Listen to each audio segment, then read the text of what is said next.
Bismillahirrahmanirrahim. Tes. Oh, belum masuk lagi. Okey. Bismillahirrahmanirrahim. Uhayyikum bi tahiyyatil Islam, tahiyatan thayyibah mubarakah min indillahi tabaraka wa ta'ala. Assalamualaikum warahmatullahi wabarakatuh. Alhamdulillah, thumma alhamdulillah, thumma alhamdulillah, wassalatu wassalamu ala rasulillah wa ala alihi wa sahbihi wa man walah. Amma ba'd. InsyaAllah kita akan teruskan perkongsian bahasa Arab seperti mana yang kita janjikan bersama, insyaAllah. Sebelum tu tolong bagi komen tentang suara saya dan kedudukan papan putih, ya. Boleh nampak ke tidak? Untuk bulan ni insya-Allah kita akan cuba fokuskan perbincangan kita kepada ayat-ayat Al-Quran, untuk kita mengenali asas bahasa Arab, insya-Allah. Hari ini saya akan kongsikan 4 ayat yang popular yang mungkin kita biasa dengar, ya. Begitu juga kita akan membahaskan serba sedikit tentang asas bahasa Arab daripada ayat Al-Quran tersebut. Yang pertama yang diungkapkan di dalam surah Ibrahim ayat yang ke-7. Ibrahim ayat yang ke-7, Allah berfirman, La'in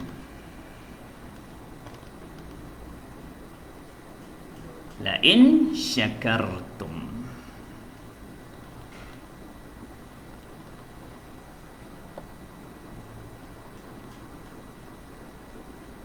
la'azidannakum la'azidannakum. Sampai situ saja. Okey, tuan-tuan dan puan-puan, kita cuba kupas perkara ini untuk memberikan kita keyakinan diri bahawa banyak sepatutnya kita akan tahu daripada perkataan yang ada di sini sekiranya kita beramal dengan kaedah pusar, ya. Pertama, sudah pasti kita akan mencari perkataan yang popular, ya, perkataan yang wajib diketahui oleh orang yang memulakan bahasa Arab. Yang pertama, la, dengan la pendek itu, ya. Kalau dalam asas bahasa Arab kaedah pusar, kad diagram warna pink akan menyatakan, ya, lam itu termasuk dalam harf taukid, harfu taukid, sungguh. Ataupun kalau dalam kitab yang lain disebut iaitu lam muwatti'ah lil qasam, ya, maknanya lam digunakan untuk memperkuatkan sumpah, ya, sumpah Allah Ta'ala di sini. Kadang-kadang dipanggil lamul ibtida', lam permulaan juga digunakan. Semua tu digunakan untuk menegaskan. Perkataan yang kedua ialah in, yang kita wajib tahu jika, sekiranya. Dan ini termasuk dalam perkataan yang kita wajib tahu. Perkataan syakartum adalah syukur bahasa Melayu. Dan perkataan la di sini satu harkat, lam satu harkat, la itu adalah harf taukid. Setengah menyatakan harful jawab, ya. Digunakan untuk menegaskan. Perkataan ini mesti kita boleh pecahkan. Perkataan pertama dibaca la tu satu harkat, sungguh. Perkataan yang kedua ialah, kalau tuan-tuan tengok, azidu asalnya. Azidu, aku menambah. Tetapi apabila disambungkan dengan nun taukid, ya, ini nun pun harf taukid, ini wajib tahu, ini wajib tahu. Ini perkataan ini sangat banyak dalam Quran, berulang, ya. La azidu, apabila masuk nun taukid, maka dia telah berubah la azidanna. Kalau siapa ada buku kuning boleh buka muka surat 160 bagaimana fi'il mudhari' itu bersama dengan nun taukid, ya. Okey, buku kuning yang saya maksudkan ialah buku cara mudah menguasai bahasa Al-Quran. Yang ini ada dinyatakan dalam muka surat 60 bagaimana kita dapat menyebut fi'il mudhari' yang betul sekiranya bersama dengan nun taukid. Okey, la sungguh azidu aku menambah. Tetapi apabila ditambah nun taukid lagi, dia akan sungguh pasti aku akan menambah. Ya? Kemudian perkataan yang seterusnya wajib kita ketahui ialah kum. Jadi bagi orang yang belajar bahasa Arab, dia mesti nampak perkataan ni jangan nampak seketul je. Ada berapa ketul tu? Iaitu la satu perkataan sungguh, azidu asalnya, ya, satu perkataan aku akan menambah, na iaitu haraf taukid menegaskan lagi, ini menegaskan, ini menegaskan. Maka orang Melayu akan terjemah sungguh pasti aku akan menambah, ya, kum kepada kamu. Jadi tuan-tuan dan puan-puan, secara umum dia perkataan yang kita mungkin kalau tak biasa pun perkataan azidan, azida daripada azidu. Yang ini yang mungkin kita boleh kalau tak nak mengaku tahu pun tak apa. Jadi secara umum dia bagi pemula-pemula bahasa Arab tanpa melihat perbahasan tata bahasa di sini, kita insya-Allah boleh memahami walaupun tidak secara penuh. Sungguh jika syakartum, ini fi'il madhi. Kalau tum tu mesti dhamir di antum. Antum maknanya kamu. Sungguh sekiranya kamu semua bersyukur. Maka penggunaan fi'il madhi pada ayat tergantung dalam bahasa Arab biasa digunakan untuk menegaskan. Sungguh sekiranya kamu bersyukur. Bersyukur kepada Allah, nescaya aku akan tambah sungguh lagi. Nescaya sungguh aku akan tambah kepada kamu. Ini ayat yang pertama, tanpa kita melihat banyak masalah-masalah nahwu, tetapi mengikut kaedah pusar kita dah boleh bertatih-tatih untuk mengenal firman-firman Allah Subhanahu Wa Taala, terutama pada pemula-pemula bahasa Arab. Okey, cukup sampai situ dahulu sebab hari ini kita tak nak membahaskan tentang hukum nahwu yang panjang, tetapi kita nak fokus pada bahasa. Lain sungguh sekiranya syakartum kamu bersyukur, kamu benar-benar bersyukur, la pasti sesungguhnya azidan aku akan menambah kepada kamu. Ini kita akan membincangkan benda ni tentang satu janji Allah Ta'ala yang Allah akan bagi cash di dunia lagi. Allah tak tangguh, iaitu bersyukur kepada Allah Ta'ala, Allah akan tambah apa sahaja. Tapi syukur yang dimaksudkan sebenarnya ialah syukur dengan kita menambahkan ketaatan kita kepada Allah Ta'ala. Kita syukur kepada Allah atas kesihatan kita, Allah akan tambahkan kesihatan kita. Syukur di atas nikmat, Allah akan tambah ke nikmat. Tapi nikmat paling besar yang kita mesti syukur ialah nikmat iman. Yang kedua nikmat Islam. Kata Sayyidina Umar, yang ketiga ialah nikmat faham agama Islam itu. Okey, kita syukur atas harta kita, Allah akan tambahkan harta kita. Jadi penambahan yang Allah janjikan itu subjektif. Allah boleh tambah mungkin dengan kesihatan, mungkin dengan kebahagiaan, mungkin dengan tidak ada rezeki yang terbazir dengan perkara yang tak berfaedah. Mungkin Allah elakkan kita daripada segala musibah dan kemalangan-kemalangan sehingga kita punya harta tak luar. Semua boleh berlaku, ya. Ini saya nak kongsikan 4 ayat yang Allah janjikan kalau kita buat kita akan dapat. Pertama, syukur.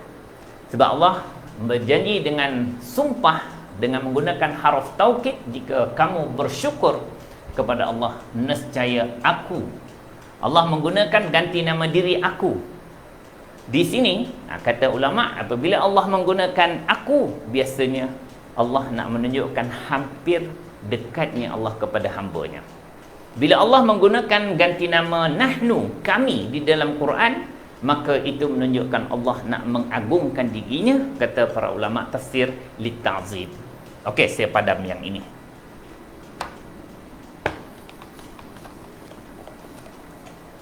Okey.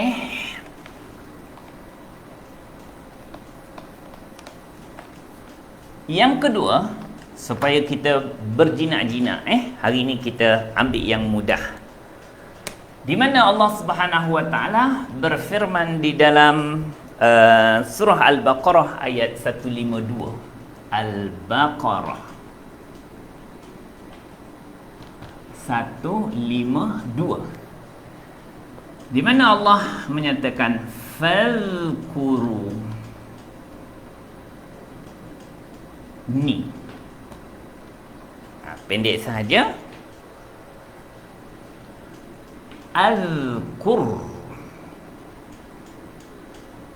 Al-Qurkum. Okey. Perkataan yang pertama fa, sebab yang di sini kita yang sebenarnya kena rujuk apa cerita sebelum ni. Kalau kita melihat dalam kitab I'rab Al-Quran ataupun tafsir yang menceritakan tentang I'rab dia, sebahagian ulama menyatakan ni fa ta'lil, iaitu memberikan fa untuk bagi alasan. Mana kita nak dapat makna-makna tu? Ya, inilah yang saya kongsikan semalam, yang tuan-tuan boleh buat tempahan kepada admin. Ya. Kalau kita jumpa fa dalam Quran, ada berapa makna fa? Ya, kita akan tengok perkataan di sini. Ada yang berkait dengan satu huruf, ada yang berkait dengan dua huruf, tiga huruf, empat huruf dan lima huruf. Ya. Kalau contohnya perkataan fa, penggunaan yang meletup je, yang popular dalam Quran, dia ada 5 paling kurang. Jadi kita akan tengok pertama dia untuk mengikut susunan tu harf ataf. Kadang-kadang fa tu makna sebab, itu fa sababiyah, ataupun ini fa ta'lil atau fa sababiyah. Ini sama sababiyah dengan ta'lil. Kadang-kadang disebut fa tu fa jawab, kadang-kadang fa itu zaidah, tambahan sahaja, kadang-kadang fa itu ada pada permulaan, seperti mana kita belajar fa itu harf istinaf. Okey.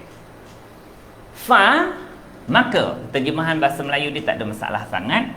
Jadi tuan-tuan belajar bahasa Arab ni kena nampak ni ada berapa perkataan. Pertama fa. Perkataan kedua ialah uzkuru.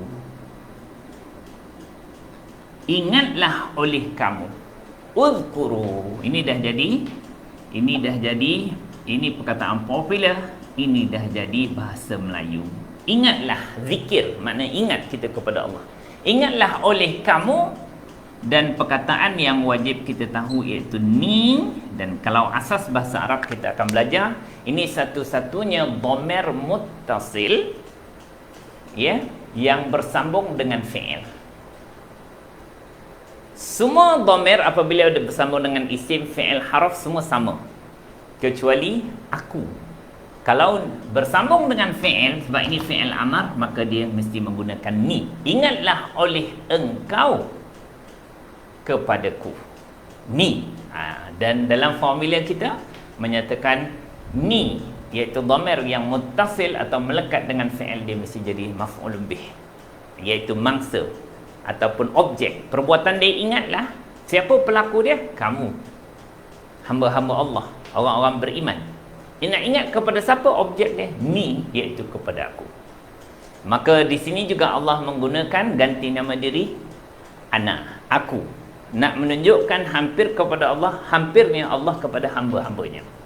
Ingatlah oleh kamu wahai orang-orang beriman, ni kepada aku. Maka di sini dalam bahasa Arab, fi'il amar ini menjadikan ayat itu juga tergantung. Ya. Sebab tuntutan Allah supaya ingat kepada Allah, dia digantungkan dan perlu kepada ayat pelengkap ataupun jawab syarat, yang di mana ayat pelengkap itu menjanjikan sesuatu, sama ada benda baik ataupun menjanjikan satu ancaman buruk. Di sini bila Allah minta kepada kita, ingatlah oleh kamu ni kepada aku, azkur. Ini asal fi'il mudhari' ini azkuru. Tetapi kerana dia adalah pelengkap kepada fi'il amr yang tergantung.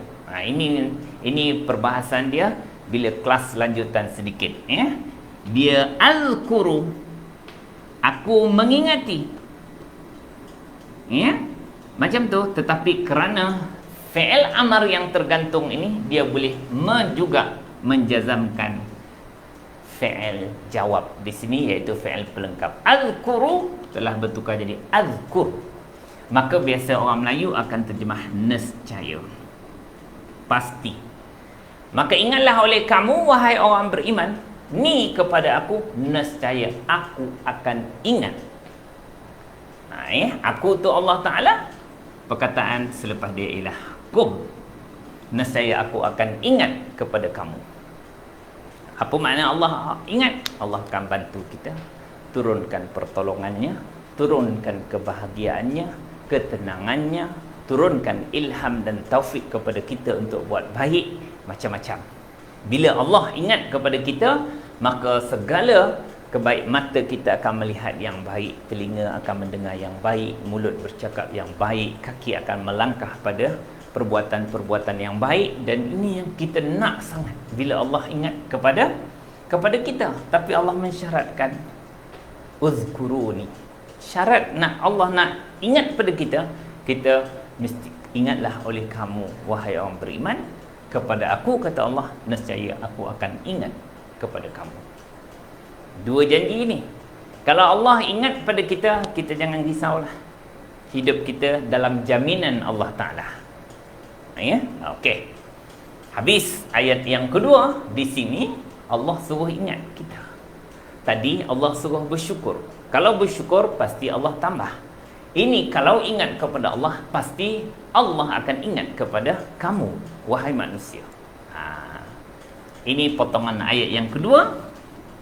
Jadi tuan-tuan kena tengok juga ni. Ini wajib tahu, ini bahasa Melayu, ini wajib tahu, ini bahasa Melayu, ini wajib tahu. Jadi bagi orang yang mula nak mengenal kaedah pusar, dia nanti kalau dia belajar, dia kena ni, apa yang saya tandakan X ni wajib tahu. Dia tidak boleh dimaafkan. Bagi orang yang belajar bahasa Arab tapi dia tak tahu makna fa, tak tahu makna ni, tak tahu makna kum, itu memang dia tak boleh pi dah, ya?